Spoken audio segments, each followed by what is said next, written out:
My name's James Harding. I've just written and finished the book Cuddles, which started off as a true crime book and ended up being a book about self-belief. I wrote it because a lot of the content in that book used to roll around in my head on repeat and auto loop, and it was like I was never able to let it go. So I decided to get it all down in a vain attempt to release it, and that's exactly what ended up happening.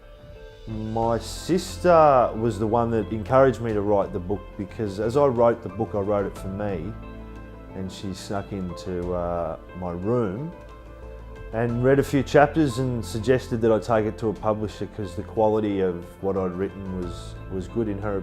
The book itself is incredible that it's come out with a publisher, because I know very little about punctuation, structure, emotional arcs, characters. It is a miracle, this book, because I was very average at school, and I hope it gives a lot of people hope, because I just started with something, and even though it took 8 years to write, in reality it took 12 weeks of really hard work when I sat down and got serious about it. The book is a self-healing journey of a young kid that was born with an addictive gene, and in reality the book is really about my addiction to adrenaline.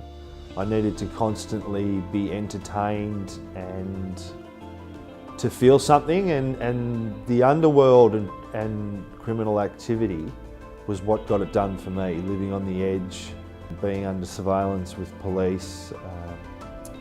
It was just a wild time in Melbourne. It was before camera phones came out, so I got away with a lot of the stuff that you couldn't even dream of getting away with now. And it's about survival and believing that you can get through things, because as it started innocently enough, but ultimately got huge, the situation got huge on me, and it was when I was just past the point of no return did I begin to realise how far gone I was.